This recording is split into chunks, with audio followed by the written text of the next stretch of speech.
and that it is time that world governments officially acknowledge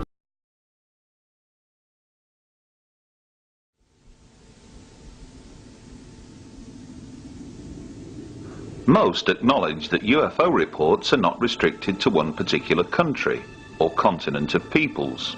It is a global phenomenon, and those most closely affected by it, be they researchers or eyewitnesses, often come together at conferences staged throughout the world to share their views, information and knowledge. In December 1999, we journeyed to Acapulco in Mexico, a popular holiday resort on the Pacific coast, to participate in the last major conference of the old millennium. Countless holidaymakers flock to Acapulco from countries far and wide throughout the year, drawn by sun-drenched beaches, magnificent bays, and nightly festivities which are a throwback to ancient Mexican culture. But the main attraction of that December week was undoubtedly the Congreso Mundial OVNI, an event which saw several sparkling presentations by some of the best-known figures in international UFO research. During our week-long visit, we caught up with several of the speakers during breaks in proceedings to seek their views on matters which are both topical and of particular relevance to their own field of study. Among them was Dr. Bob Wood and his son Ryan, who, over the past couple of years, have made several outstanding breakthroughs in analyzing countless documents pertaining to an alleged covert UFO study group known as Majestic 12. Later, we hear from Dr. Richard Haynes, widely acknowledged to be the world's leading expert on UFO and pilot encounters. And we discover what persuaded best-selling author Whitley Strieber to turn his attention to a new book on the environment entitled The Coming Global Superstorm. But we begin with Bob and Ryan Wood, who later this year will be among the guest speakers at the 19th Leeds International UFO Conference. The manual is an instruction manual for personnel to recover crashed saucers and ship the parts to various places. It does include special procedures for shipping from overseas. And so in that sense, it embraces the overseas aspect. Right. It's important to remember, it is a field manual for troops in the field.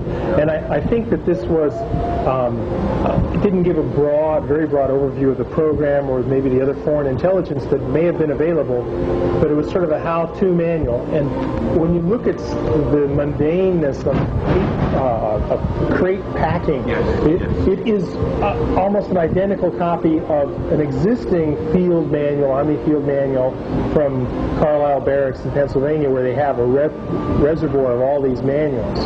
And you can find the references in the back of the manual perfectly line up for the era, and some of the documents changed shortly thereafter the manual was printed in April of '54. So it's interesting that it's such a tight fit to that time frame. And even, you might say that the fact that it's just about recovering wreckage and so forth, and not about all the other aspects that you mentioned, lends towards its authenticity rather than detracts. There are some other subtleties associated with the language, too. For example, the use of the word screwdriver is two separate words, is the way it's shown in the manual, and that is consistent with what was in the dictionary like in 1949. And then over the next decade, it changed to one-word use as the application to a vodka drink got more. Yeah, I'm glad you mentioned some of those things. I mean, the first thing I think of is the control page in the manual. At first, the control page was not distributed because Don Berliner didn't perceive it, and then later it was discovered, and the control page has specific changes in the manual, and then initials and authorizations. And some of the initials, the JRT and EWL, we've been doing research and trying to identify those specific soldiers that would have been responsible for that in the Kirkland Air Force Base phone book. stamped inside the manual is Unit KB-88, Building 21, Kirtland Air Force Base. And we found there really is a Building 21. It's now called Building 750. And we can't determine whether or not there was a Unit 88, but we're in a correspondence with the historians of Kirtland Air Force Base, and we've been given verbal authorization to get the historic phone books to review and look for EWLs, JRTs, and then ultimately find those soldiers and ask them those questions. Well, we certainly welcome criticisms or concerns about the authenticity of the manual. In fact, we keep a running list of the best way to deal with those concerns. And well, one of the concerns, for example, was a raised Z. And what happened was, when I first met with a specialist at the government printing office and asked him, said, what do you think about this manual, this document? Does it look authentic to you or not? And he studied it and puzzled over it for a little bit, and he said, well, it looks to me like the type is right, monotype modern. And then he looked and he says, and it's interesting, he said that every so often the Z's are raised like we used to get in those days. And I said, well, why is that? And he said, well, because once in a while in letters that were not frequently used, they would only have a few master brass letters in the stack, and then every so often you get some sort of a piece of lead on the bottom, and you would find a repetition of the Z being raised in particular. So my partner and son went to the Stanford Library, and he found a document that was authentic, 1954, with just a few raised Z's. And you actually see lots of variability in the E's, in the A's, not so much on their lining up, but the formation of each of those letters when studied under 400% magnification. You can see that it's a mechanical process. And the answer is that as Stan Friedman and I followed the trail of the Special Operations Manual, he continued to receive correspondence from Timothy Cooper, including copies. And I didn't know that. And then, as we were talking along, he said, well, I'm getting stuff from a guy who lives in California. In fact, he says he lives a lot closer to you than I do, Big Bear Lake. Why don't you go up and visit it? So I called him and went to visit this guy, Tim Cooper. And he said that over all the years that he'd tried to get some interest from somebody in the UFO community, I was the first person to drive up the hill and say hello. So he was therefore motivated to exchange information, and after a couple of meetings with him myself, then Brian and I met with him together. We've probably had 6 visits, many dozens of hours. Yeah, 20 or 25 hours time with him. So Timothy Cooper's background is that he grew up in near Holloman Air Force Base in Alamogordo, and one of his close relatives was assigned there to work in the Army, and he had an unusual experience where he was asked apparently to run copies of a classified report which had to do with the crash recovery of the UFO. And he told this story to Timothy, and that caused Timothy to get some interest, so that as of 1988, Tim began to file Freedom of Information requests that ultimately transcended 12 different agencies. He has 5,000 pages of Freedom of Information request responses in his living room. Well, he basically has six different source elements. The first element was the Legionnaire. He met the local Big Bear Legionnaire who gave him the air accident report, which he later forwarded to Leo Stringfield, who published it in his book Status Report number 4, I believe. And then he had another source, a CIA archivist, who apparently contacted him and met him in person in a parking lot and handed over the Marilyn Monroe document, which mentions MJ-12 and the 5412 committee in the lower left-hand corner and signed by James Jesus Angleton. Now, was that an original document or was it a photocopy? Both are photocopies at present. And then the next source or rival was Cantwheel, the alias Thomas Cy Cantwheel, as we've come. I think Cy is his middle name or first name, but Thomas Cy Cantwheel. And you got mailbox drops first, and then there was an in-person meeting with Tim. And then Salina. There were 3 mailbox drops and then a meeting. Right. Then Salina, the daughter of Cantwheel, a year later, sort of, I believe after Cantwheel passed away, sort of wrote a note and attached more documents and said, my father's dying wish to the effect is that you have these. And so they were delivered. And then finally, in 1999, on July 9th, he received a package from a source called S1 in the mail, and also a package from the source S2, which included a large manuscript that was originally unclassified, that was stamped Top Secret Magic. So those are the 6 sources that Tim Cooper winds up being the conduit for. Now, it's important to emphasize that, Tim tried to correspond with Dick Haynes and Tim Good and Stan Friedman and maybe a couple other serious researchers, and wrote them letters, gave them documents and so forth, tried to get them interested at all, and they weren't really responsive or interested. And from 1992, I believe, to 1996, until we got involved, he just kept them in his attic. He was kind of like, I'm not sure they're real at all. He was quite skeptical. He was very skeptical. And he wasn't out to make money or do this or the other thing. He just sort of sat on it. He has a full-time job as a security guard. What is it about these latest documents which have got you to, I think it would be fair to say, excited? Yeah, it's the original paper and original ink and original typewriting. That's the number one thing, because those are all forensically testable. And then the sheer volume of material, the sheer volume of original obscure material. When you talk about obscure material, what do you mean obscure material? Well, things that you couldn't even contemplate fabricating unless you had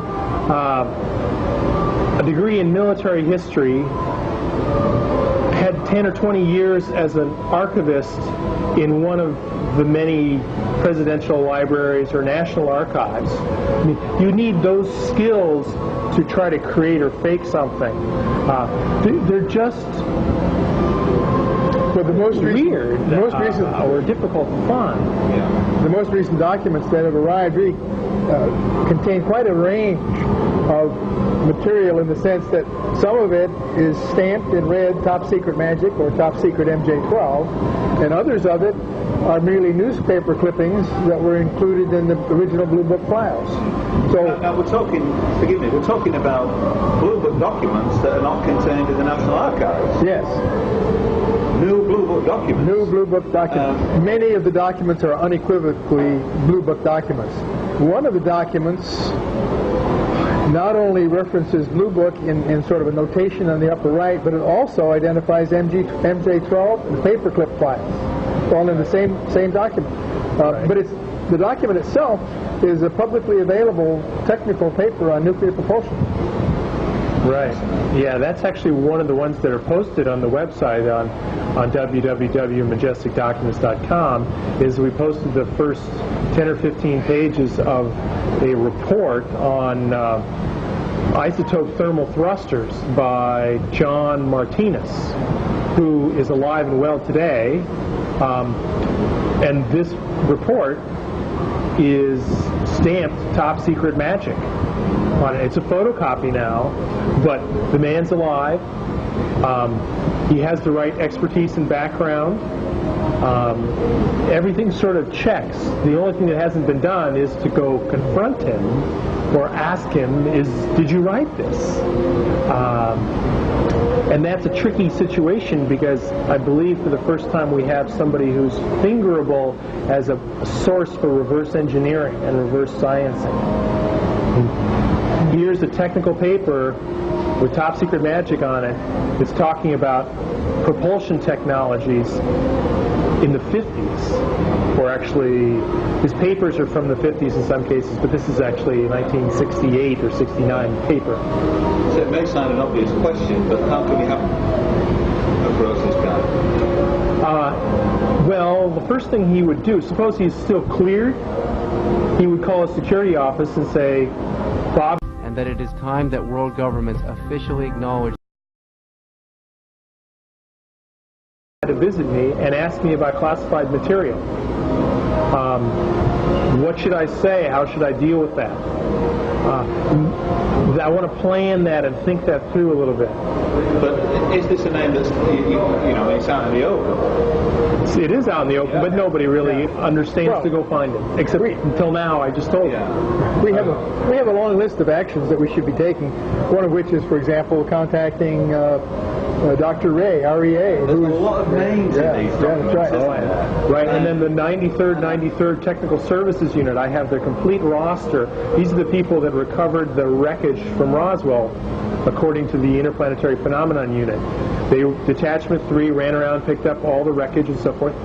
There's 160 and some odd names of privates, sergeants, PFCs, so forth, that were responsible.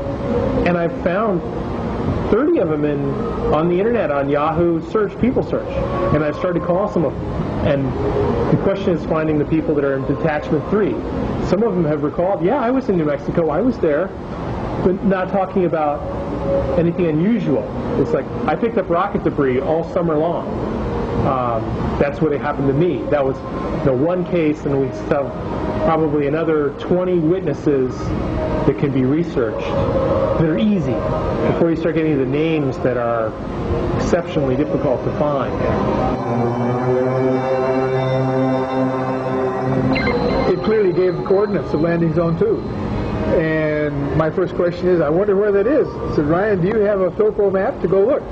And so he did. I got several copies and mailed them to all my friends. And sure enough, about 800 feet or so from the Trinity burst is this longitude-latitude coordinate. And then the challenge is, well, we need an aerial photograph of this particular site. And what we found was, I went to the Whittier Archives in Southern California and went and found aerial photography of the Trinity burst site. And this is the Trinity burst site in the center with a fence around it. This is dated September 23rd, 1948. You'll notice in the lower left there's also a small circle and a round zone around that. And that is the coordinates of LZ2. And I found this particular picture before the summer drops happened at all. I mean, like March or April of this year. And then later in the summer, we got a picture in a separate envelope that was this picture. And this picture is a leaked photograph from source S1 that shows a Trinity burst, a little 100-meter thing, and then a clear zone in that lower left-hand corner that has, you know, more trampling and a bigger security circle around it. And so it's very interesting to note these two particular photographs, clearly showing that something happened. The next photograph we want to get is the one that's dated, you know, June 30th, 1947, that there was nothing there. If the Majestic 12 documents turn out to be the real thing, then clearly elements of the United States Air Force will have had a prominent role in any decision-making process. Over the past 50 years, many Air Force pilots have submitted their own official accounts of UFO encounters. But it's not just military pilots who have attracted the keen interest of American researcher Richard Haynes. His interviews with civilian pilots and flight attendants have helped Richard amass a personal data bank comprising of over 3,000 UFO pilot reports.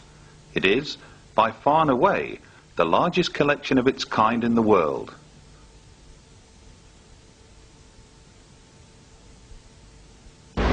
And I began this level of work back in the 60s, 1960s, when I was doing research for NASA, and had an opportunity to meet a lot of pilots. And so it's an important area, and I continue to collect data. I have over 3,000 cases now, very good cases, but I'm trying to specialize in electromagnetic effects. Some transient change in flight director, altimeter, compass, VORs, onboard electronic systems that only change their behavior when there is the presence of some strange phenomenon near the airplane. Is this something that has stemmed from a result of actually analyzing the data and looking for specific patterns? Partly. As a psychologist, I'm very concerned with the entire testimony. And what that means is not just the words that are used, but the presentation of those words, nonverbal communications, the engineering aspects, what the pilots tell me. So I've had to study a lot about aeronautical systems, aeronautics in general, so that I can put it in context and try to draw conclusions, not just from the patterns, which are important, but from specific details. Yeah. Your background as somebody who began this interest working with NASA, what were you actually doing with the space agency at that time, back in the early 60s? I was directing a laboratory called the High Luminance Vision Laboratory, which was basically a space simulation. And I could simulate the way objects look to the astronauts in outer space. And this was done for rendezvous and docking purposes for Gemini, Project Gemini. And during that research, I came to discover that I could set up an optical situation in my laboratory. It was a clean room, before there were clean rooms. And there was a solar simulator for realistic sunlight as it exists in space. And I could set up a target situation that could totally fool the observer. And I was surprised at that. I didn't expect that could happen. But by controlling the optical variables, I discovered that I could fool you. I could make you see anything I wanted you to see practically. I could change shape, color, size, intensity, orientation, distance. And so I said to myself, I can explain UFOs. They're just misidentified natural phenomena. And I think as a skeptic, I set out to disprove the whole thing. Well, it wasn't very long before I found out that I was wrong. I couldn't explain everything that way. Yeah. And that came as a result of interviewing pilots, a lot of them. Were these, in the main, military pilots, or was it just a general mix at that time? General mix. I think there were more commercial pilots, actually, because we were testing volunteer commercial pilots in our flight research in simulators.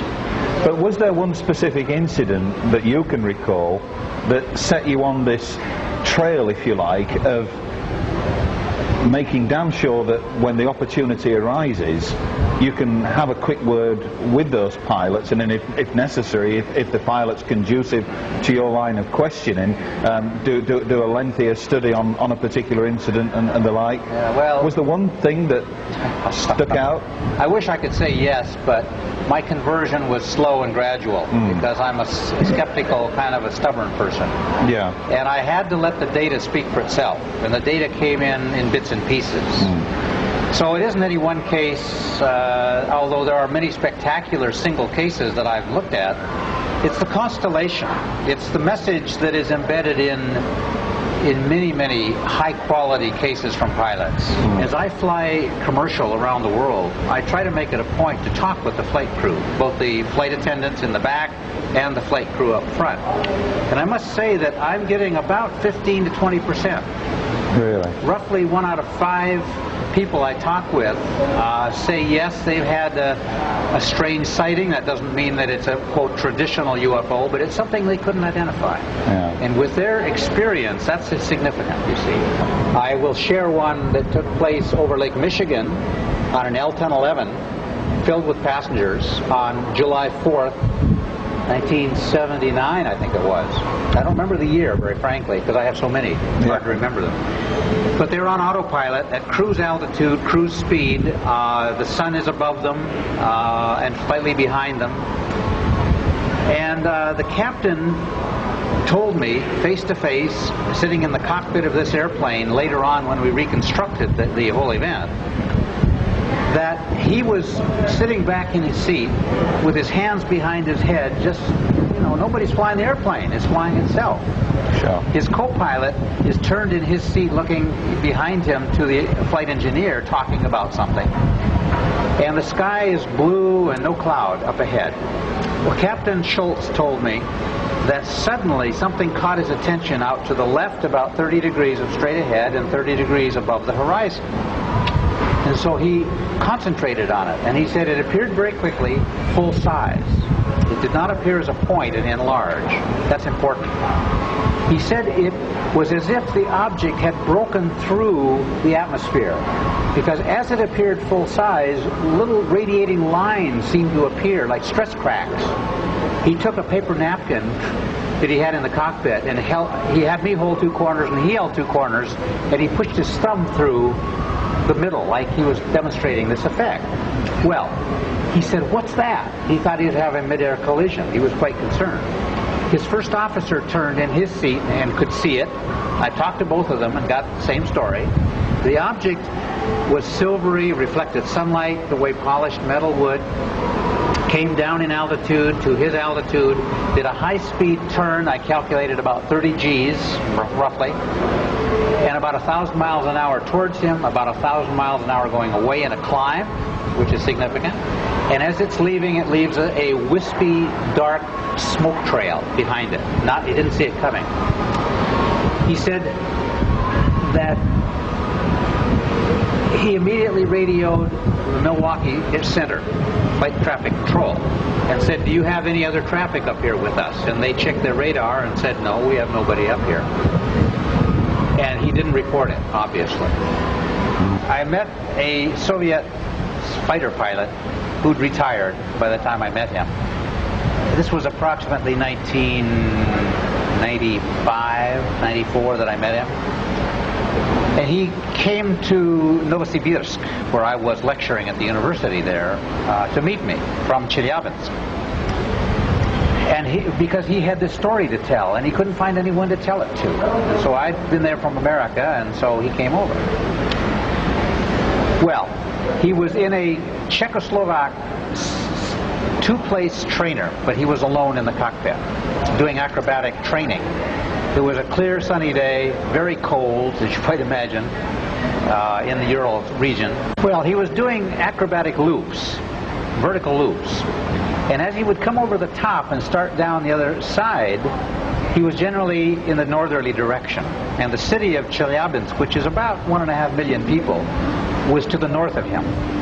And he said on three of these loops, and as he got to the top of this loop and looked almost level now in the northerly direction, here was a very long, grayish cigar just hovering out there in front of him. Well, he was flabbergasted. I mean, he was shocked. He doesn't speak a word of English, and so it was all in Russian. And he said to me that it didn't move, as far as he could tell. There was no background to compare, actually. But he was surprised it was above the city, because there was a lot of air defense at that time. This was before Perestroika. And he did 3 of these loops, and each time it was in the same place, and he radioed the field where he had taken off from, which was to the south and east of the city, quite a ways. "Do you have anything on radar?" And they checked, nothing on radar. So they said, "Come back and land. Don't stay up there." He had no weapons on board the plane. It was just a training flight.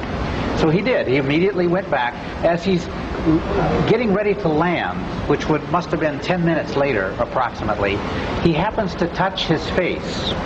He's wearing a leather flight helmet, no goggles, so it's unexposed around his eyes, and an oxygen mask. He gave me the oxygen mask as a souvenir. He said, I happened to touch my eye region, my nose, above where it was protected, and I couldn't feel anything. I was anesthetized. And he used the Russian word for cork. He said my skin felt hard and puffy, and I had no sensation there, like cork. So he landed. He's getting a little concerned, right? Got out of the airplane, went right to the dispensary, to the doctor. The doctor examined him and said, you have some sort of burns, skin burns. And that it is time that world governments officially acknowledge Day if they don't repair. Well, he said for about 2.5 to 3 weeks, his skin right in this open region here puffed out, he said, about 1/2 inch. Well, I talked to his wife when I was visiting years later in Chelyabinsk, and she backed up the story. She used her own words, but it backed up the story. She was scared. Some sort of radiation she was concerned about. And eventually, after 2-3 weeks, it goes back to normal, and there's nothing remaining, by the way, today. He was very concerned, as you might imagine. And I said, would you be willing to let me hypnotize you? And this is only the second time I've had a pilot agree. And so in Russian, would you believe, I hypnotized this Russian pilot, the Soviet pilot, and he comes out with more details under hypnosis, which tells me that it's a valid technique, and I can't bias him in any significant way, because I don't know that cockpit that well. Later on, I studied the cockpit and the flight performance of the aircraft, and I can tell you the wavelength transmission of the windows, because I'm concerned of how many seconds he was exposed, assuming it was from that object. What is the radiation dose falling on the skin that would produce that level of effect, even though we don't know what it is. It was edema. It was a water buildup, but we don't understand the hardness, the cork effect, let's call it. It was a very interesting case from the Soviet Union. One case comes to mind, a pilot and 3 passengers, 2 of whom were pilots themselves, were flying from southern Florida up to North Carolina at night in a twin-engine propeller plane. And Willie Smith did the analysis with Dr. Hynek years ago. The 2 of them interviewed the pilot. Well, they had electromagnetic problems with their VOR, which is part of the in-flight navigation system, such that it was drifting them farther and farther out to sea. They were over the Atlantic Ocean at the time. They were about 10 miles off the coast of Florida, and they could keep the land in sight, but there was not much traffic, and the air was as reasonable and so forth, smooth. Well, that's the first part of the story, that they're drifting more and more. So air traffic control, I think in Atlanta, calls them and says, where are you going? Correct your flight path 10 degrees left, get back to land, so to speak, because you're drifting further and further. And they check their VOR and find that it's correct, that it's reading correctly, even though the radar from the ground tells them they're in the wrong place, more and more. Well, this happens twice. They have 2 corrections in flight over about a 40-minute period. Well, at one point, off to the east of them in the dark night sky, they see a light coming towards them, and it's fairly fast, it's fairly bright. They think it's an airplane. So he flashes his landing lights, which is standard operating procedure, right? Just to signal they see you, because you don't want to have any collision, of course.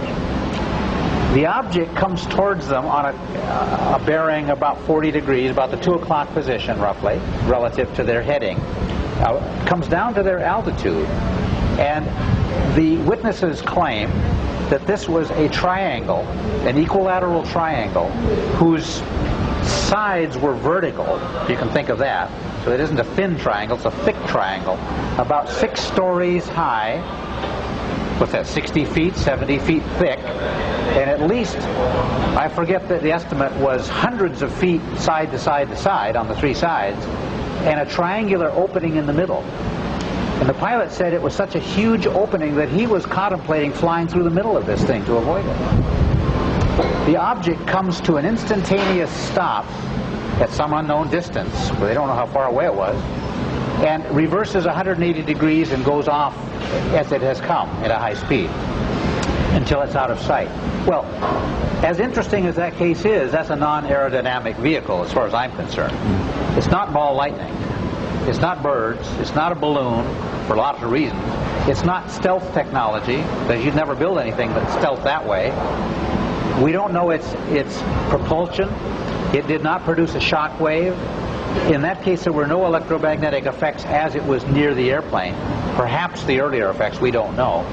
It had very bright round lights, like headlights, along this 60-foot high front facing it. It flew front forward, by the way, not point forward. Each of these round lights were estimated to be 6 feet in diameter and white. So you can calculate the megawatts that are required to light those searchlights up, whatever they are. And by the way, I don't think they're portholes, and I don't think they're lights. I think they're a direct artifact of the propulsion system.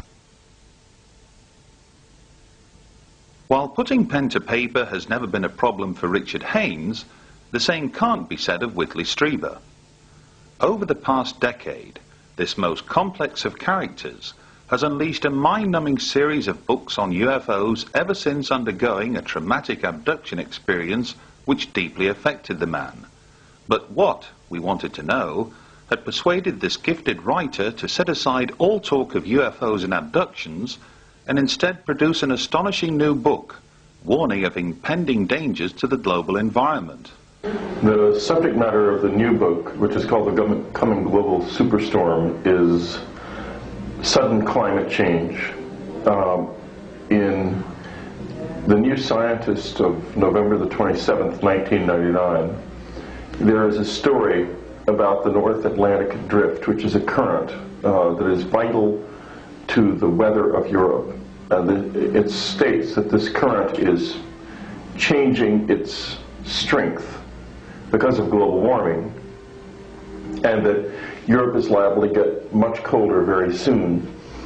A few days ago, there was a violent storm that swept across Europe because, apparently, of the declining power of the North Atlantic Drift. The coming global superstorm is about what happens as these currents that bring warm water up from the tropics fail. And the reason they will fail is that the water in the northern oceans is getting so warm that the heat pump effect between the tropics and the north is ending. And the ironic danger of global warming is not that things will get too hot, but that they're going to get very much colder very suddenly, and the first place at peril is Europe. That is essentially the thesis of this book. What was it, what was the catalyst, if there was such a thing, that inspired you to research, if you like, the environment and produce this book? Well, I was writing a book called The Edge with the radio show host Art Bell. We were working on it together when I had a meeting in Toronto with a gentleman who seemed to know a great deal about the way the planet works, including giving me a quick 2-paragraph explanation of ice ages, and the comment he also made was that this was about to happen again. And I took notes while he was talking, and it was complex, but I was able to sort them out well enough. And when I sorted them out, I began to realize that what he had described was at the absolute edge of scientific knowledge of how the process of ice ages has taken place. And it was very interesting, and I could also see that it was a very important warning, because things were going to fall to pieces pretty soon, and we really weren't looking for this. We didn't realize it. So Art and I decided to change the subject of the book and write about this. This gentleman that I met came to my room in the middle of the night at 3 o'clock in the morning, and he seemed as human as you and me. He just was terribly brilliant. And there were many, many other things that he spoke about as well that I thought were richly insightful. It was a marvelous meeting, and that was where it started. Now, there's no mention whatsoever of UFOs or extraterrestrials or anything of that ilk in the book itself, but nonetheless, would it be fair to say that all of these so-called visitations, all of these global events that some label UFO phenomena, some label contact, some label all manner of things, would it be fair to say that all of this has now, if you like, you found a meaning for this, that the well-being, the safety, if you like, of our planet is uppermost in the importance, if you like, of the phenomena, or whoever is behind the phenomena? The well-being of the planet and of us is uppermost in my mind. I have taken from my experiences whatever I could to serve that, including trying to understand whether or not there really are aliens here. I tried hard to find this man, to understand who he was and how he had gotten to where I was in the middle of the night, when there was no one except just 3 or 4 people who even knew where I was. I was unable to do so. I consider him to be in some way connected with the phenomenon, but I don't know how. He seemed totally human. Good evening, Acapulco. Buenas noches, Acapulco. The UFO Congress in Acapulco was a memorable event, made all the more so after the Pope gave his personal blessing to the organizers, through his close friend and Catholic Church theologian, Monsignor Corrado Balducci, the same Pope who only a year before had travelled to Mexico City and been greeted not just by millions on the ground below, but an extraordinary fleet of spheres which appeared directly overhead.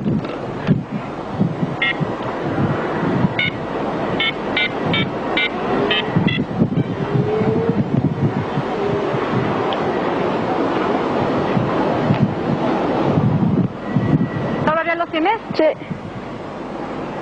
No se vaya a acabar la pila. No, son 20 minutos de pila. Ah, bueno. ¿Por dónde van, No los veo.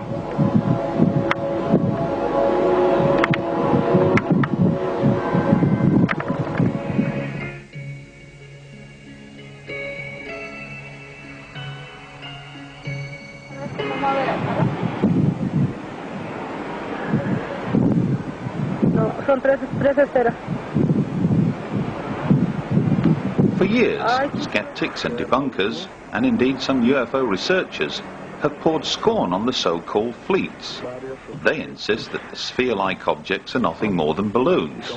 However, during our visit to Acapulco, Russell Callahan stumbled across a little-known but crucial fact that belies this argument. Well, here we are putting the final touches to another edition of UFO's Hard Evidence. And just reflecting on what Graham had to say there, the trip to Acapulco was indeed fantastic. It was a privilege to be invited there to speak. We actually showed the Mexican people some of the NASA footage that has got people talking across the globe, really, by way of a thank you. Let's be honest now, Mexico has provided some of the best rational UFO footage and images and accounts for the last 10 years from anywhere else on the world.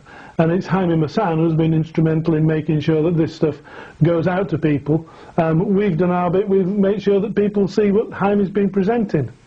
Now, some people will have different feelings on some of the Mexican footage. For instance, we saw there, Roman Catholic city, or a Roman Catholic country. Mexico City alone has 22 million people. 98% of those are Roman Catholics. The Pope's visit was important and it meant a lot to those people. Shall we say that the fact that footage was recorded on the day of the Pope's visit isn't surprising. The Catholic Church, as we've seen in earlier editions of UFOs Hard Evidence and of course in the magazine, are embracing the subject in Mexico City. The word UFO is in the Vatican's own directory, and Monsignor Corrado Balducci seems to be at ease with the subject with the Mexican people.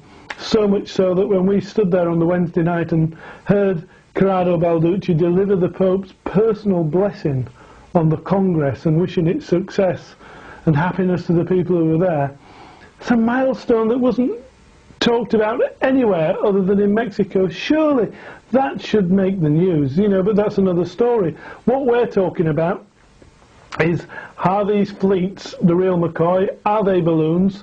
Are they hoaxes? Are they stars? Well, the stars for me, no. The skeptics seem to hang on to anything and everything that's feasible. And that it is time that world governments officially acknowledge. Can't be stars in the daylight. These things are moving about, for goodness sake. Look closely at the footage. They don't move in the same direction. These things wander around each other. The formations change, especially this one on the day of the Pope's arrival. The formations are constantly changing.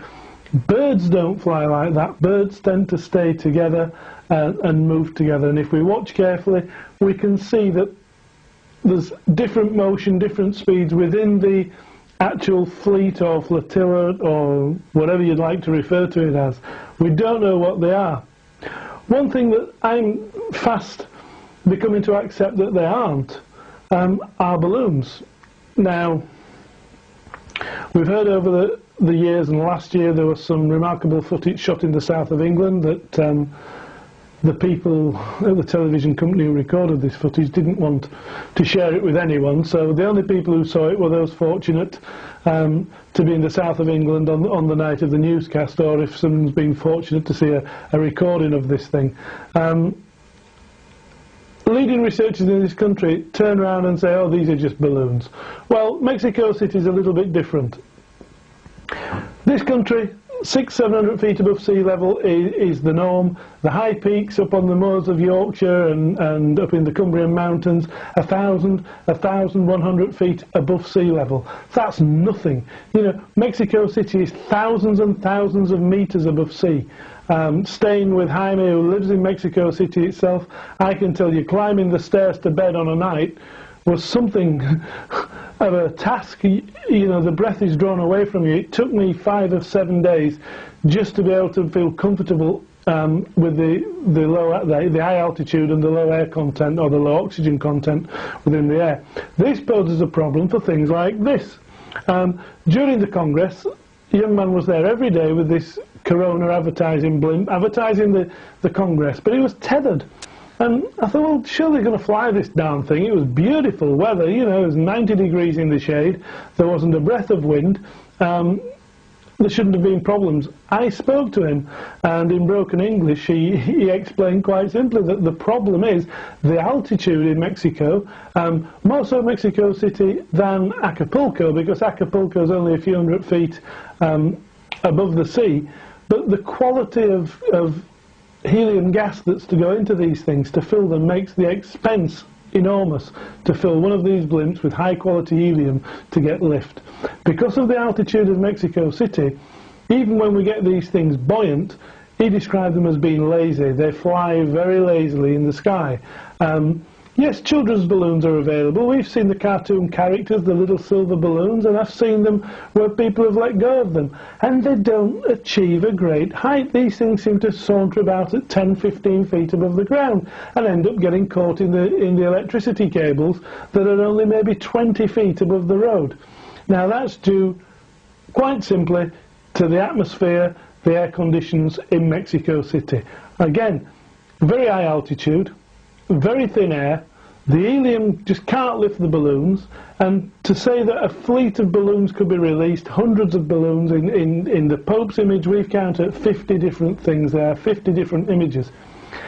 If this was the case, and these things are flying at several thousand feet, the volume of helium gas and the expense of helium gas to fill these balloons to achieve this sort of lift would put you in the category of paying somewhere around about 15 or 20 pounds a balloon. Mexican people don't earn that in a week. Ask yourself the question, are they going to pay that for a balloon? No. I do not think these are balloons. As we approached the dawn of a new millennium, something else of potentially huge importance was taking place on the other side of the world. On the 26th of December, the Phenomena exhibition opened its doors at the Fremantle passenger terminal near Perth, Western Australia. Some 2 years into planning and a solid year in the making, the organisers of Phenomena intend to clone the exhibition and, through a worldwide franchising operation, help further educate tens of millions as to the reality of this subject. Occupying some 12,000 square feet of space and employing some of the very latest visual and display technology, the exhibition is composed of several pods, each comprising of a particular theme. UFO magazine has worked closely with the exhibition organisers during the past 2 years and made a sizable contribution in terms of literature, fact-finding, images and videotape material. Elsewhere, Dr. Roger Lear has supported the venture by kindly donating some of his prized surgically removed implants, while a mysterious sphere that fell to Earth in Mexico several years ago was loaned by Jaime Maussan and housed in an impressive glass casing. So join with us now as we wander through this truly unique exhibition, one that will reopen its doors in Sydney later in the year and later appear in towns and cities across the globe.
Back in March this year, our travels took us to Laughlin, Nevada, home to the International UFO Congress and Film Convention, the largest UFO conference of its type staged anywhere in the world.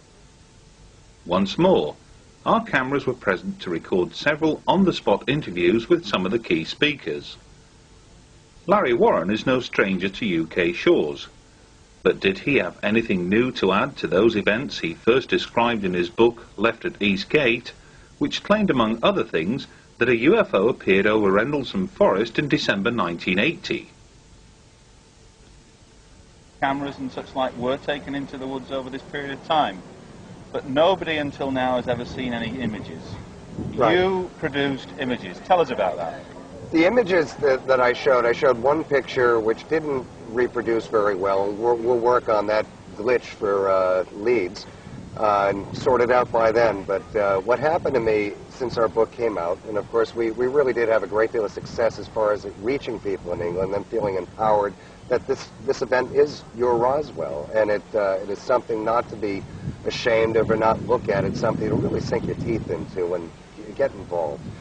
Well, having a book come out, and with the advent of the internet, and which I'm not up on unfortunately yet, a lot of witnesses that went through these events had no idea that word one had been mentioned about it. They went on with their careers, they retired, And in the last few years, 5 years or so, we've seen most of the people I was with either long out of the military, starting to see this stuff come up on their computers, or seeing the book on television, Bent Waters, my God, it's out. Or on the internet, easily accessing it, because there's the Bent Waters alumni site, people that were stationed there over a 40-year period. And they're starting to see, well, this is the UFO thing, it's out, and then they found it. What happened to Peter and I is that through our publisher, back when they did cooperate with us, and before they decided to keep the book sales, is that we would get letters forwarded to us. And many times they're from regular folks that come to these conferences. And more often than not, I started to find they were from very key players in this event that were higher ranked than I, or equivalent rank.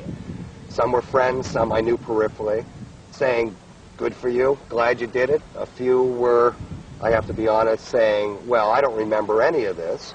A number of them were, my God, it filled in the gap because I couldn't get off my post that night.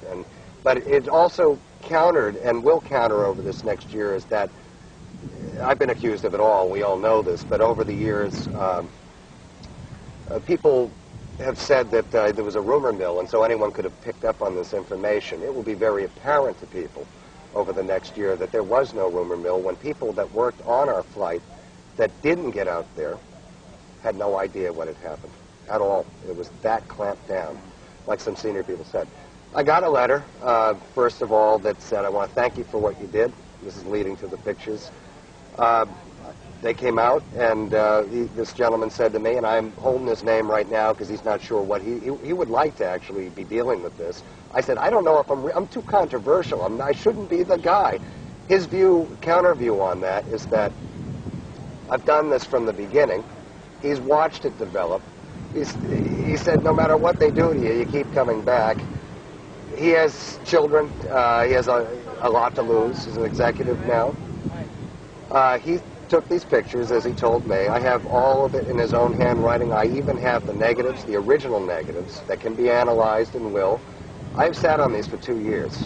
Even my dear co-author, Pete, has been very nervous about these, has been, I think, frightened of them. I have shown a few people, and over the years, I think it's one more nail in the coffin. Oh, Jesus, this guy might be right, for God's sake, and a lot of people don't want that to be. I don't want to be right. I want to know what happened in there.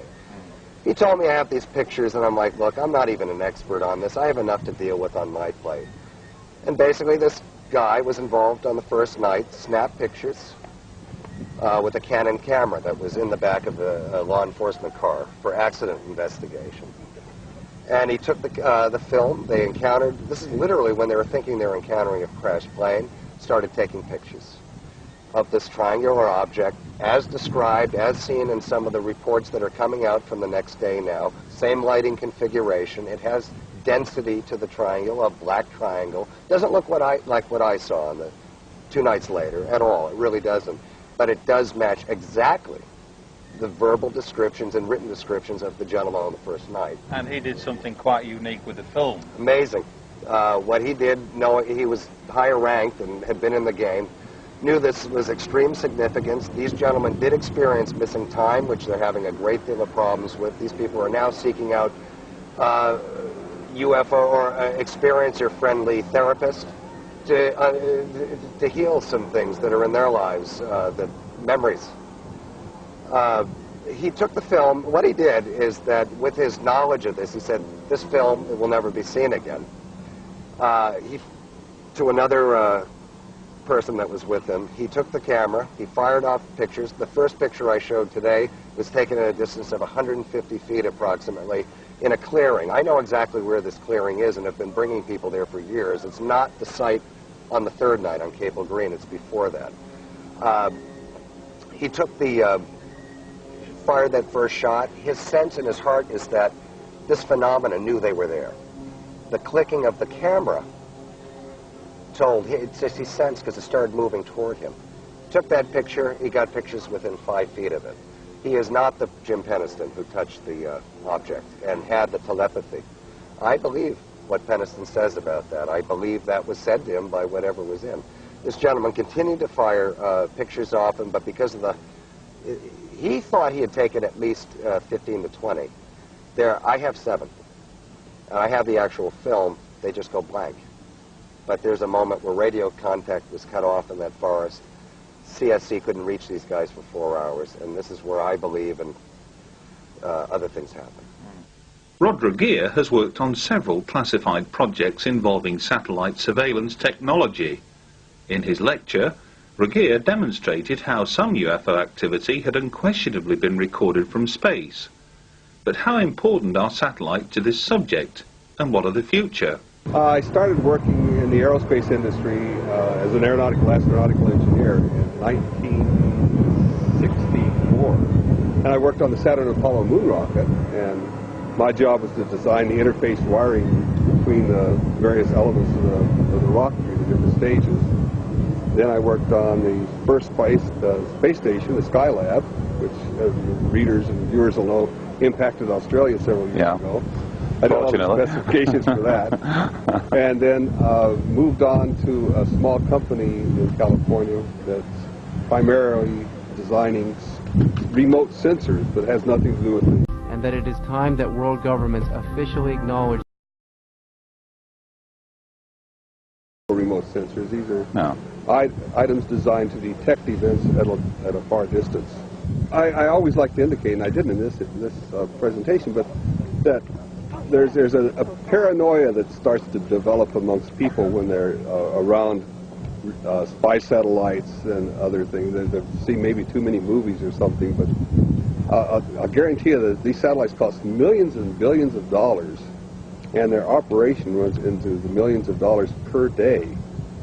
Our 15 minutes of satellite data is a computer printout a little over 6 inches thick, of which we have technicians wade through it to get some of the items that don't pass muster, so to speak, in the first breath. And so what we have is a tremendous amount of data, and for the resources to be spent on determining who's visiting whom and what meeting, it would be in the intelligence agency's best interest to pick up the telephone and have the local sheriff or police drop by and pay them a visit, rather than devote a very expensive reconnaissance satellite to take pictures of the license plates of the automobiles in the front yard. So, when viewing conditions are right, we can read the newspaper that's on the front yard of somebody's house from deep space. We can do that, and we've been able to do that for years.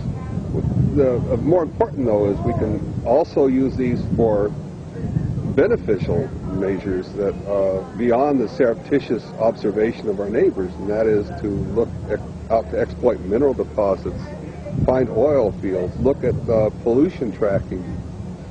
For law enforcement, we can track vehicles that may present a problem to us. We can watch troop movements. We can see refugees and maybe allocate resources. We can look for crop failures.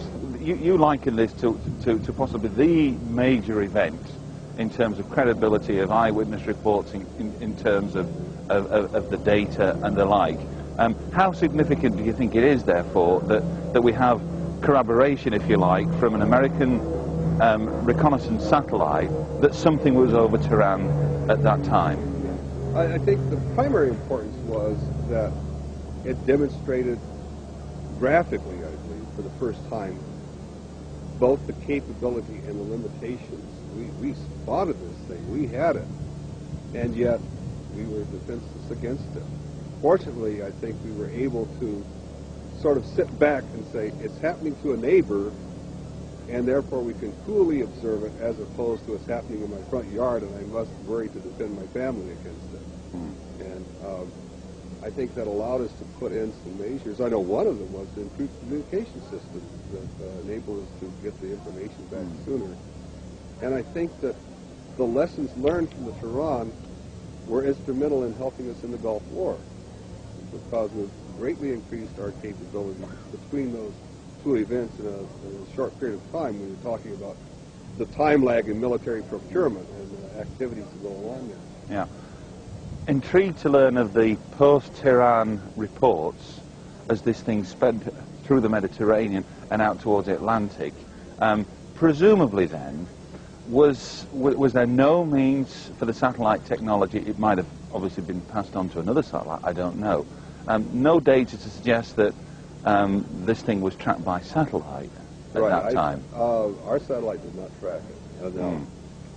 What I believe happened is, as they change energy states, they become, the spectrum of observation shifts. And when they change energy states, we get to the point where we can't really be tracked. That's where I said the ultraviolet would be good for that. Visible light, when they reach a high energy state, they disappear. Yeah. Where do you think satellite technology is going to be, say, 10, 20 years hence from now? And what impact do you think, generally speaking, that's going to have here for people on Earth? I believe the big push, and as we've already seen it start, will be on Earth resources management. And I mean that as the population continues to grow, we need to find new oil deposits to exploit. We need new mineral deposits. We need to really vigorously pursue monitoring the cleanliness of our water and our atmosphere. Where are the sources of pollution? And we can do that readily from space. So that the person who's doing the pollution can be tracked down, and not his innocent neighbor who happens to have a smaller checkbook. So the biggest growth area I see is in enabling you and me to have a much better life as a result of applying this technology to our day-to-day living experiences, traffic patterns, cattle and animal migrations, and there's all manner of, we're only limited by our imagination, by what we can see looking down at this beautiful planet of ours, and wisely trying to monitor and care for it and nurture it. And I think we've got an opportunity to do that now that we've never had before. At the beginning of the year, Peter Gersten, head of Citizens Against UFO Secrecy, challenged the US government in court to come clean about its knowledge of flying triangles. After winning a preliminary judgment in his favour, he later lost the argument when the judge ruled in favour of the government. Although this interview was conducted before the appeal, it nonetheless affords a fascinating insight into the mindset and thinking behind one of ufology's most influential characters. Peter, fantastic interest throughout the UK in the recent trials and tribulations, shall we say, regarding your efforts to challenge various government departments as to the dissemination, if you will, of documented information relating to triangular craft. You're the man on the spot, shall we say. How would you appraise the current situation? I mean, this is quite a unique thing, isn't it, to get the judge to actually side with you? Oh, yes. This is the first time CAUSE has brought Citizens Against UFO Secrecy. In the last 20 years has brought maybe 6 lawsuits. This is the first time the judge has been receptive to my arguments, receptive to the point of directing a governmental agency to provide a UFO group with additional information. Now, what is it about the triangles that you feel is so significant, or is this just a part of the whole big picture here? Well, you're right on both accounts. Number one, it's part of the big picture, but it also involves an object the size of a football field that can hover, or what's described as, from witnesses as floating, which is unusual to describe a mechanical craft, that can accelerate rapidly, attain high speeds, that's virtually noiseless, that has orbs around the sides that detach and attach.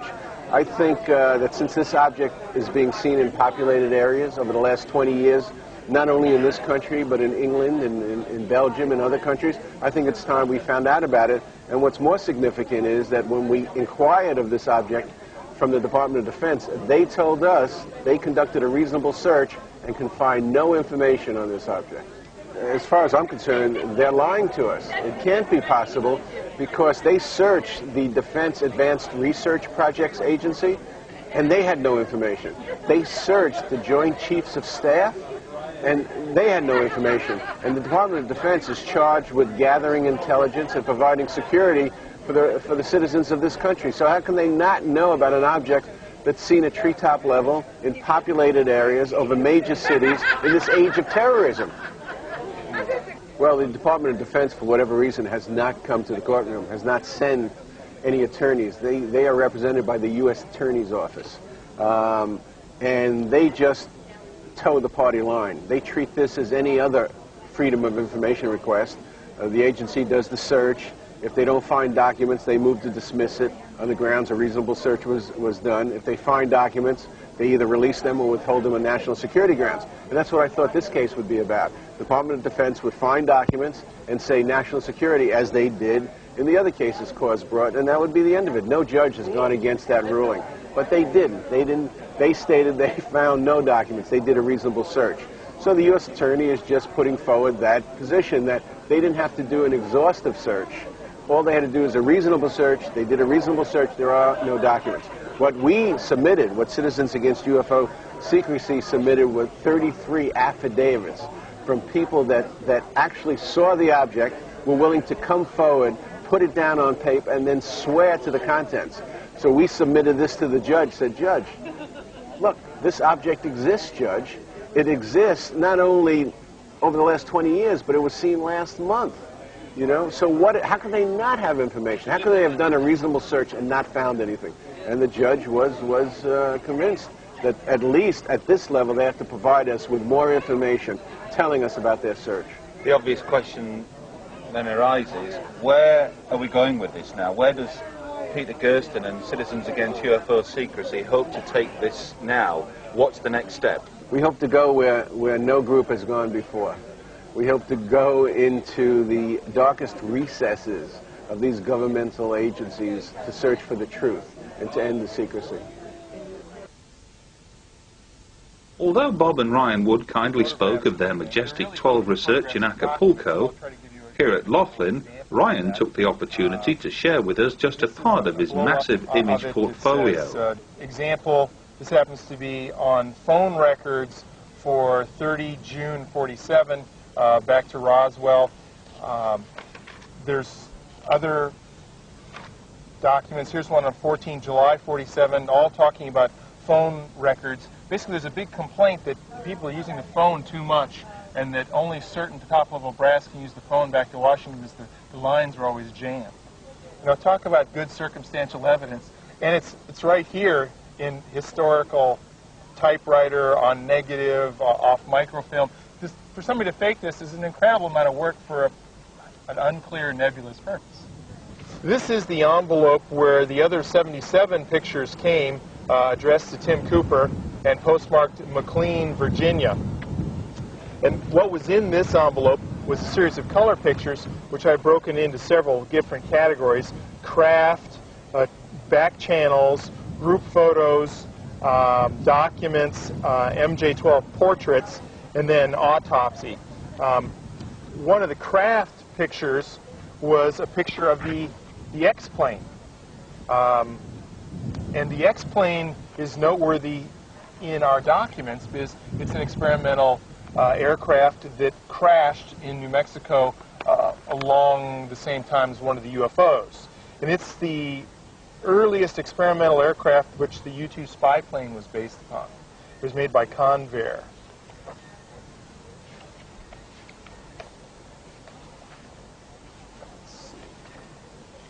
I'll mention this one for a second. This is a unusual looking craft that says DOD video. And what I just realized, really, after watching Wendell Stevens give his talk, is that this looks very similar to the egg beater type craft that was near Area 51, or was alleged to come from Area 51, with these funny looking protrusions. So I think that this is actually a U.S.-built craft of some sort and not extraterrestrial. And that brings up a whole new thought in my mind of, am I getting junk along with... This is a picture of sort of an unknown object. It's unclear, and it's not sure that we don't have it right side up or upside down, but it looks like a spacecraft of some sort, although there seems to be like rivets or spark plug-like edges, which are consistent with some other witness testimony for craft. A couple of Russian or KGB officers, an MJ-12 back channel. We don't know his name. This one is a a KGB intelligence chief. I can't remember his name right off the bat, but you have identified him. Yeah, one of our friends has got a name. And then here's a group picture of a variety of the MJ-12 players, Forrestal being front and center with Vandenberg and Bradley over here. And this is an admiral of some sort. He has a naval uniform on, but I don't know his name. And this one around the table. Okay. This is a picture of the Scientific Advisory Board in 1947 with Theodor von Karman at the head of the table and the label of MJ-12. It's not clear if everyone was cleared or briefed for MJ-12, but I think that many people were involved in the reverse engineering. It may have been parceled out and they've only given one aspect of the problem to work on, but these people were most likely involved in. And that it is time that world governments officially acknowledge.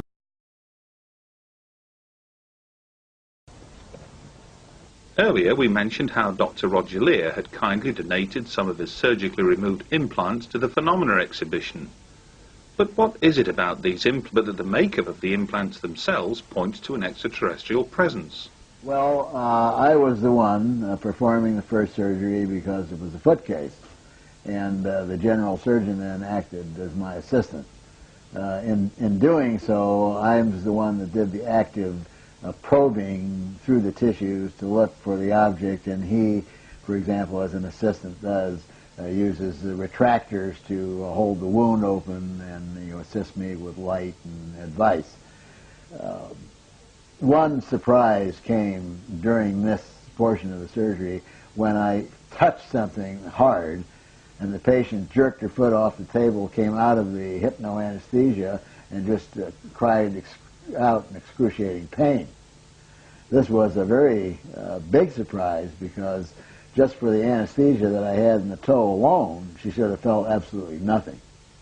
Now, I always look for rational, normal answers to these things, and I felt that one of the things that could have possibly happened was that in touching something, I might have, let's say, pulled on some major nerve trunk that was outside the field of anesthesia, and sometimes that happens, and so although it was a big surprise, it wasn't thoroughly in the realm of impossibility. So though Daryl had reintroduced the hypnoanesthesia, I called for more local, we put in more anesthesia. I was the one with the forceps, as you say, to initially grab the object in its jaws and to get it loosened from the surrounding tissue and removed it. And at that point, the patient also had a rather violent objection and felt discomfort. When I took it out and I put it on a white 4x4 gauze sponge and I looked at it, I was absolutely amazed because I had never seen anything like this in 30-some odd years of surgery. And when you look at the general surgeon's clinical history too, he was just as amazed because he'd never seen anything that looked like that either. The next step was to ascertain as much information that we could from the material at hand. And the material at hand consisted of two types of material. One was the metallic portion of the implant, and one was the biological portion. Then we could say that the biological portion also was subdivided into two portions. The tissue that I had removed that surrounded the area where the implant was in, and the tissue that composed the membrane itself. So our first concern was the tissue that surrounded the implant. That's the first thing that went out for analysis. That's the first thing that I got reports on. That is the first thing that probably pushed me over the edge from a consummate skeptic to a maybe strange. How so? Because we found two things in the surgical pathology, came back separately. They were only told, laboratories were only told, that this was soft tissue surrounding a foreign body. and the place that it was taken from. The primary concern of a laboratory when receiving a soft tissue specimen today is whether it's malignant or benign. That's their primary interest. And so, first of all, they came back, the tissue was benign. There was nothing there to indicate any kind of malignancy, no tumor-type tissue. Next thing what we found was that the tissue contained no evidence of an inflammatory response. And when I saw this, I read the first report, I said, gee, this is weird, what kind of a fluke is this? And thinking to myself, this lady must be a very strange lady, because she doesn't react to inflammation when she gets something in her body. Individual thing, individual anomaly. Strange, but could happen. Then I read the second pathology report, which came back on the gentleman with the object in the hand, and again, in different language, different words, but saying the same thing, no inflammatory response. And I said, wait a minute. 2 individuals? Oh, there's something very strange here.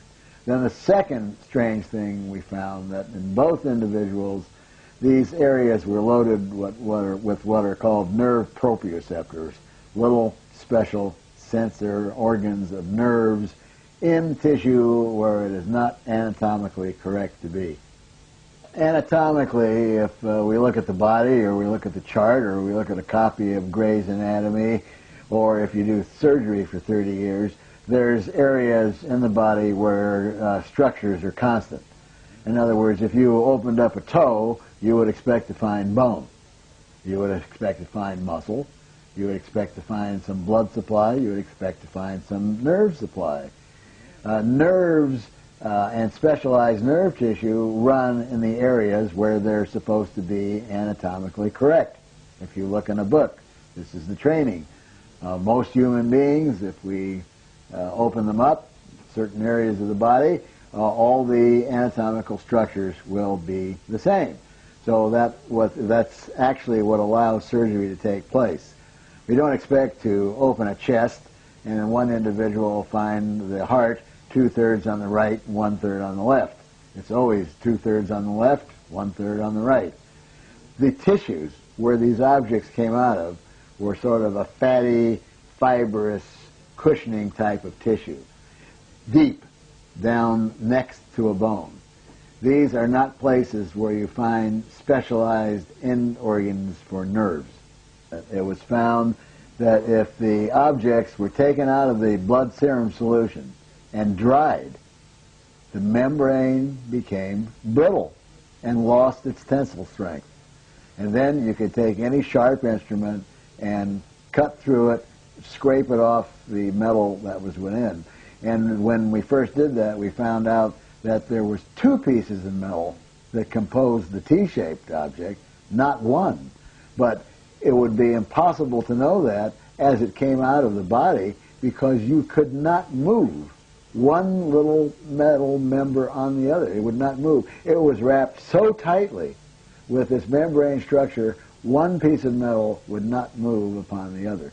So that's how we got it off, and that's the next step, was that we took pieces of the membrane and we sent that for analysis.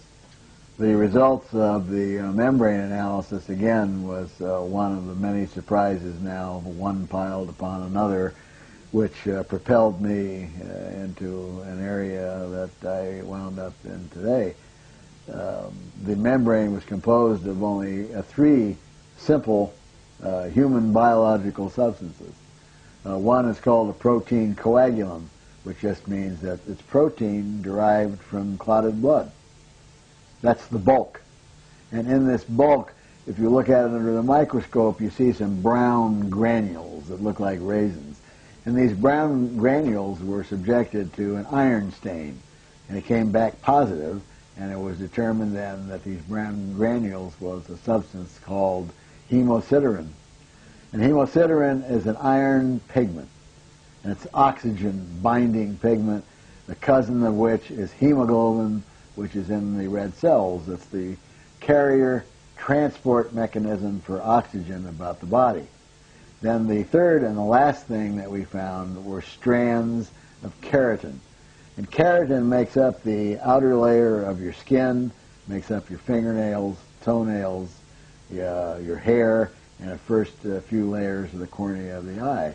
And those are the only places you find keratin on the body. Now, there is a pathological situation. In other words, abnormal physiology is pathology. There are abnormal situations where you can find a process occurring in deep tissues of the body called keratinization. In other words, things can be coated with keratin. And we don't know why that occurs, but it's some sort of a genetic anomaly. But this was not keratinization. This was actually keratin strands that were in this membrane. And after learning that, I went into the medical school textbooks at Stanford, Harvard University, George Washington School of Medicine on the computer and tried to see if there was something listed in the pathology books that I was not aware of, or something that may have been discovered for my 30 years of practice that I did not know. And I was unable to find anything that had ever been removed from the human body that was composed of these three substances. And this is a challenge that I put out today, that I make, of course, to anyone in the scientific field, is that they think these are mundane objects, then please, please direct me to where I might look into a textbook and see this material somewhere else. I think we might say that the total sum of what I've done so far is do 8 surgeries to date, and that the 8 surgeries have netted us 9 objects. And of the 9 objects, 1 turned out to be an ordinary piece of strange glass that contained sulfur. So that leaves us with 8 objects from 8 surgeries, all which turn out to be very strange. 3 of these 8 objects are little grayish-white balls that are attached to an abnormality of the skin. And these were mistaken by a dermatologist in one case to be a lesion called a calcifying epithelioma, saying that the little grayish-white ball was a ball of calcium. This was one of the first specimens that went into the National Institute for Discovery Science, and it turned out to have 21 different elements, and none was calcium. The information on the other balls, we are just starting now to get that information in because of the lack of funding and the cost of these tests. Now, the other 5 objects are all metal objects and all covered with this very strange membrane. 3 of the 5 objects are little cantaloupe seed-shaped affairs, and once the membrane is removed, there's a little metallic rod inside. The other one that was removed from the toe of the lady was a T-shaped object which contained 2 little metallic rods, one butted against the other. And the last one was a metallic triangle that was removed from a gentleman's jaw, also covered with this very strange membrane. Now, the first set of results came because the National Institute for Discovery Science had sent some of these metallic objects to Los Alamos National Labs. Los Alamos did a comprehensive examination with an electron microscope and told us what elements were in the metal rods. And at the end of their report, they merely suggested more research, more tests should be done. At that point, we knew we didn't have an ordinary piece of wood or a twig. We knew that a prestigious laboratory such as Los Alamos would not say go do further testing if they had an ordinary mundane object. So the objects then went back to NIDS, and from NIDS they went out to New Mexico Tech, which is another world-class laboratory, and an entire battery of metallurgical examinations were performed. The results, their conclusion was that these were objects that were most likely samples of meteorites. And they were not told the origin. The laboratories were never told whether these fell off an ostrich's feather or whether it was found on the bottom of the ocean. So we know without a doubt, since there is no skin abnormalities with metallic objects, no scar, no visible port of entry, we certainly know that the lady did not step on a meteorite and the gentleman didn't whack one with the back of his hand. Finally, to top off the metallurgical testing, tests were run at the University of California, and the researcher there determined that some of the metals, some of the elements in these objects contain non-terrestrial isotopic ratios, which means they don't come from this Earth. By this time, I don't think that I could have had any further surprises that would push me farther over the edge than I already was. This was the icing on the cake.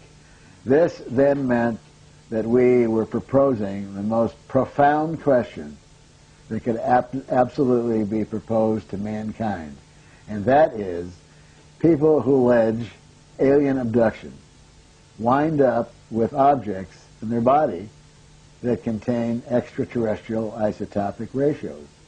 And therefore, the only conclusion that I could draw was that these people are telling the truth.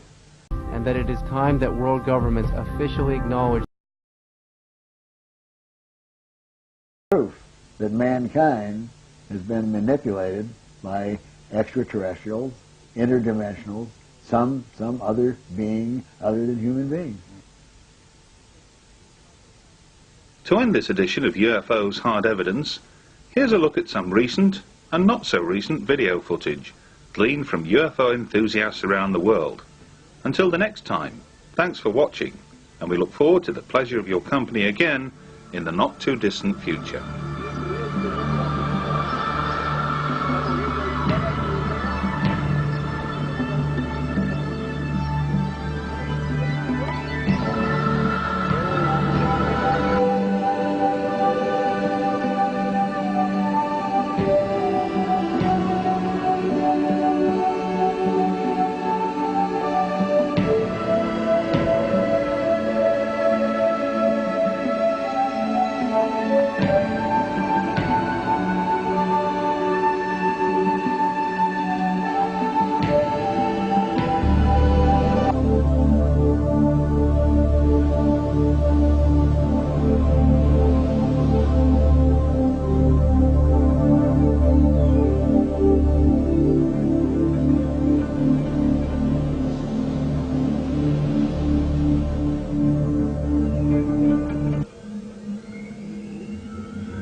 Occurred on Saturday the 29th of April.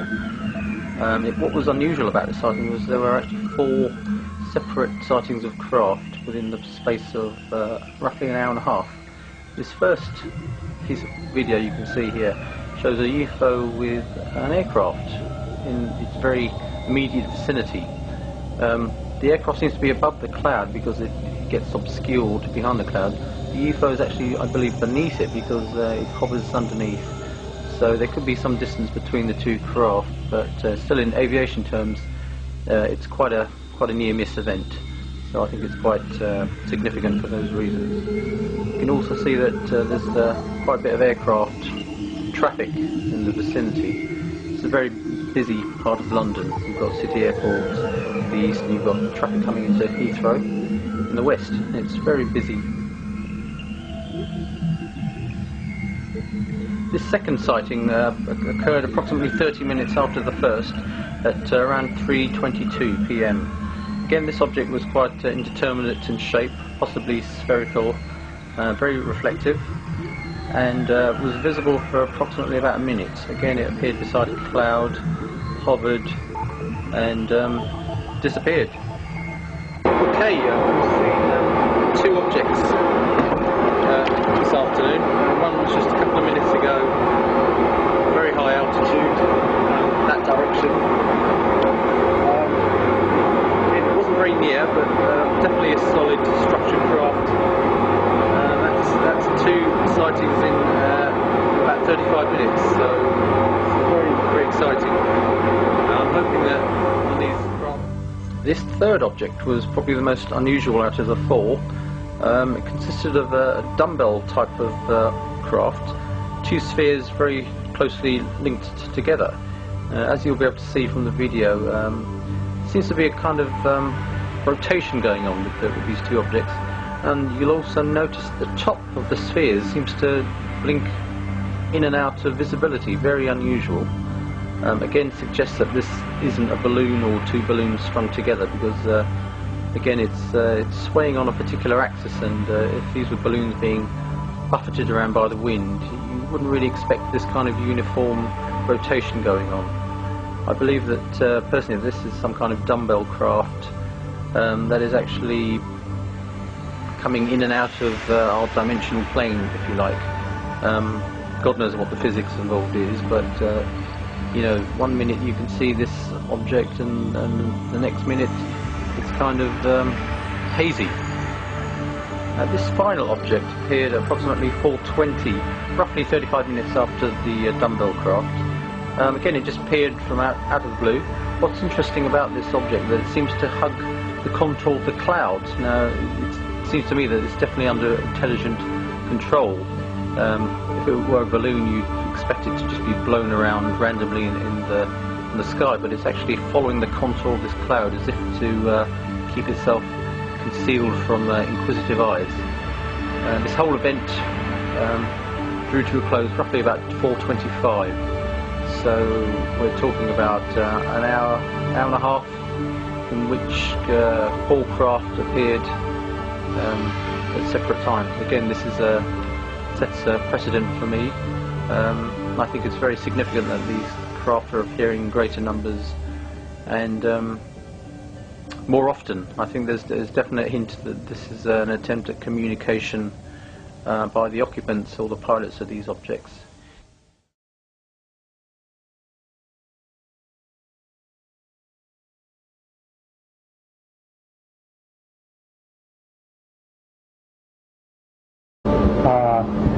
And even you might say that the fact that it's just about picking up, recovering wreckage and so forth, and not about all the other aspects that you mentioned, lends towards its authenticity rather than detracts. There are some other subtleties associated with the language too.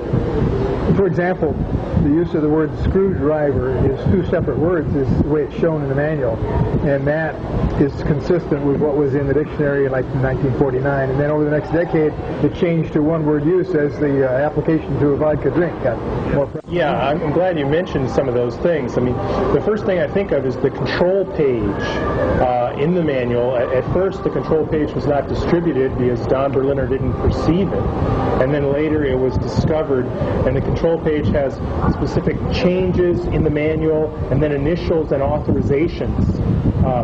And some of the initials, the JRT and EWL, we've been doing research and trying to identify those specific soldiers that would have been responsible for that in the Kirkland Air Force Base phone book.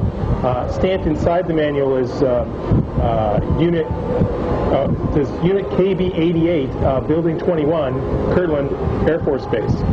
And we found there really is a Building 21. It's now called Building 750. And we can't determine whether or not there was a Unit 88, but we're in a correspondence with the historians of Kirtland Air Force Base, and we've been given verbal authorization to get the historic phone books to review and look for EWLs, JRTs, and then ultimately find those soldiers and ask them those questions. Well, we certainly welcome criticisms or concerns about the authenticity of the manual. In fact, we keep a running list of the best way to deal with those concerns. And one of the concerns, for example, was a raised Z. And what happened was when I first met with a specialist at the government printing office and asked him, well, what do you think about this manual, this document? Does it look authentic to you or not? And he studied it and paused over it for a little bit, and he said, well, it looks to me like the type is right, monotype modern. And then he looked and he says, And it's interesting, he said that every so often the Z's are raised like we used to get in those days. I said, well, why is that? And he said, well, because once in a while in letters that were not frequently used, they would only have a few master brass letters in the stack, and then every so often you get some sort of a piece of lead on the bottom, and you would find a repetition of the Z being raised in particular. So my partner's son went to the Stanford Library, and he found a document that was authentic, 1954, with just a few raised Z's. And you actually see lots of variability in the E's, in the A's, not so much on their lining up, but the formation of each of those letters when studied under 400% magnification. You can see that it's a mechanical process. And the answer is that, as Stan Friedman and I said, my father's dying wish to the effect is that you have these. And so they were delivered. And then finally, in 1999, on July 9th, he received a package from a source called S1 in the mail, and also a package from the source S2, which included a large manuscript that was originally unclassified, that was stamped Top Secret Magic. So those are the 6 sources that Tim Cooper winds up being the conduit for. Now, it's important to emphasize that, Tim tried to correspond with Dick Haynes and Tim Good and Stan Friedman and maybe a couple other serious researchers, and wrote them letters, gave them documents and so forth, tried to get them interested at all, and they weren't really responsive or interested. And from 1992, I believe, to 1996, until we got involved, he just kept them in his attic. He was kind of like, I'm not sure they're real at all. He was quite skeptical. He was very skeptical. And he wasn't out to make money or do this or the other thing. He just sort of sat on it. He has a full-time job as a security guard. What is it about these latest documents which have got you to, I think it would be fair to say, excited? Yeah, it's the original paper and original ink and original typewriting. That's the number one thing, because those are all forensically testable. And then the sheer volume of material, the sheer volume of original obscure material. When you talk about obscure material, what do you mean obscure material? Well, things that you couldn't even contemplate fabricating unless you had a degree in military history, had 10 or 20 years as an archivist in one of the many presidential libraries or national archives. I mean, you need those skills to try to create or fake something. They're just the most weird recent or difficult to find. Yeah. The most recent documents that have arrived really contain quite a range of material, in the sense that some of it is stamped in red Top Secret Magic or Top Secret MJ12, and others of it are merely newspaper clippings that were included in the original Blue Book files. So now we're talking, forgive me, we're talking about Blue Book documents that are not contained in the National Archives. Yes. New Blue Book documents. New Blue Book documents. Many of the documents are unequivocally Blue Book documents. One of the documents not only references Blue Book in sort of a notation on the upper right, but it also identifies MJ12 and paperclip files, all in the same document. But the document itself is a publicly available technical paper on nuclear propulsion. Right. Yeah, that's actually one of the ones that are posted on the website on www.majesticdocuments.com. Is we posted the first 10 or 15 pages of a report on isotope thermal thrusters by John Martinez, who is alive and well today. And this report is stamped Top Secret Magic on it. It's a photocopy now, but the man's alive. He has the right expertise and background. Everything sort of checks. The only thing that hasn't been done is to go confront him or ask him, did you write this? And that's a tricky situation because I believe for the first time we have somebody who's fingerable as a source for reverse engineering and reverse sciencing. Here's a technical paper with top secret magic on it that's talking about propulsion technologies in the 50s, or actually his papers are from the 50s in some cases, but this is actually a 1968 or 69 paper. So it may sound an obvious question, but how can we approach this guy? Well, the first thing he would do, suppose he's still cleared, he would call a security office and say, Bob, and that it is time that world governments officially acknowledge to visit me and ask me about classified material.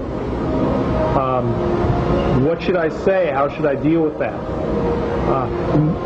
I want to plan that and think that through a little bit. But is this a name that's, it's out in the open? It is out in the open, but nobody really understands to go find it. Except until now, I just told you. We have a long list of actions that we should be taking. One of which is, for example, contacting Dr. Ray, REA. There's a lot of names in these documents. Right, and then the 93rd Technical Services Unit, I have their complete roster. These are the people that recovered the wreckage from Roswell, according to the Interplanetary Phenomenon Unit. Detachment 3 ran around, picked up all the wreckage and so forth. There's 160 some odd names of privates, sergeants, PFCs, so forth, that were responsible. And I've found 30 of them on the internet, on Yahoo search, people search. And I've started to call some of them. And the question is finding the people that are in Detachment 3. Some of them have recalled, yeah, I was in New Mexico, I was there, but not talking about anything unusual. It's like, I picked up rocket debris all summer long. That's what happened to me. That was the one case, and we still have probably another 20 witnesses that can be researched that are easy before you start getting the names that are exceptionally difficult to find. It clearly gave the coordinates of landing zone 2. And my first question is, I wonder where that is. I said, Ryan, do you have a topo map to go look? And so he did. I got several copies and mailed them to all my friends. And sure enough, about 800 feet or so from the Trinity burst is this longitude-latitude coordinate. And then the challenge is, well, we need an aerial photograph of this particular site. Followed the trail of the Special Operations Manual. He continued to receive correspondence from Timothy Cooper, including copies. And I didn't know that. And then, as we were talking along, he said, well, I'm getting stuff from a guy who lives in California. In fact, he says he lives a lot closer to you than I do. Big Bear Lake, why don't you go up and visit it? So I called him and went to visit this guy, Tim Cooper, and he said that over all the years that he'd tried to get some interest from somebody in the UFO community, I was the first person to drive up the hill and say hello. So he was therefore motivated to exchange information, and after a couple of meetings with him myself, then Ryan and I met with him together. We probably had 6 visits, many dozens of hours. Yeah, 20 or 25 hours time with him. So Timothy Cooper's background is that he grew up in near Holloman Air Force Base in Alamogordo, and one of his close relatives was assigned there to work in the Army, and he had an unusual experience where he was asked apparently to run copies of a classified report which had to do with the crash recovery of the UFO. And he told this story to Timothy, and that caused Timothy to get some interest, so that as of 1988, Tim began to file Freedom of Information requests that ultimately transcended 12 different agencies. He has 5,000 pages of Freedom of Information request responses in his living room. Well, he basically has six different source elements. The first element was the Legionnaire. He met the local Big Bear Legionnaire who gave him the air accident report. which he later forwarded to Leo Stringfield, who published it in his book, Status Report number 4, I believe. And then he had another source, a CIA archivist, who apparently contacted him and met him in person in a parking lot and handed over the Marilyn Monroe document, which mentions MJ-12 and the 5412 committee in the lower left-hand corner and signed by James Jesus Angleton. Now, was that an original document or was it a photocopy? Both are photocopies at present. And then the next source or rival was Cantwheel, the alias Thomas Cy Cantwheel, as we've come. I think Cy is his middle name or first name, but Thomas Cy Cantwheel. And you got mailbox drops first, and then there was an in-person meeting with Tim. And then Salina. There were 3 mailbox drops and then a meeting. Right. Then Salina, the daughter of Cantwheel, a year later, sort of, I believe after Cantwheel passed away, sort of wrote a note and attached more documents. And that it is time that world governments officially acknowledge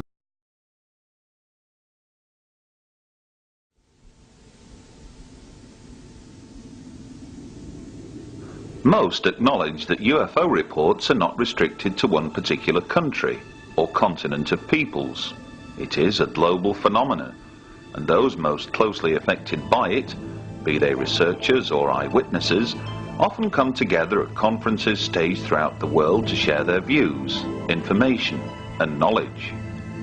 In December 1999, we journeyed to Acapulco in Mexico, a popular holiday resort on the Pacific coast, to participate in the last major conference of the old millennium.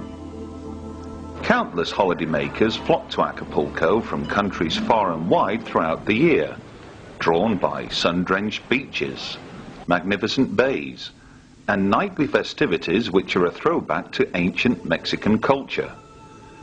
But the main attraction of that December week was undoubtedly the Congreso Mundial OVNI, an event which saw several sparkling presentations by some of the best-known figures in international UFO research.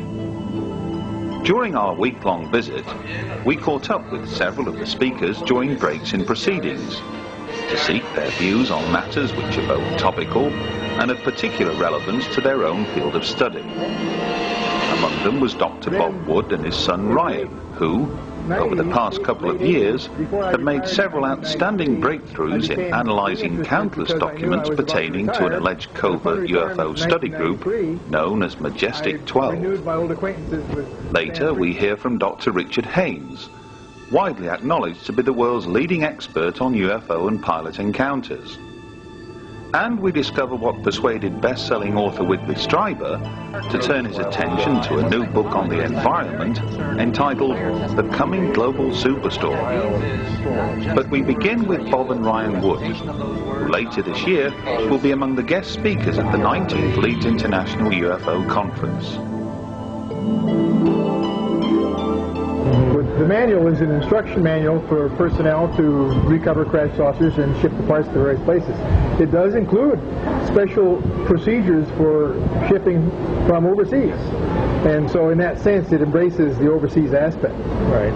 It's important to remember it is a field manual for troops in the field. And I think that this was, it didn't give a very broad overview of the program or maybe the other foreign intelligence that may have been available, but it was sort of a how-to manual. And when you look at the mundaneness of crate packing, it is almost an identical copy of an existing field manual, Army field manual from Carlisle Barracks in Pennsylvania, where they have a reservoir of all these manuals.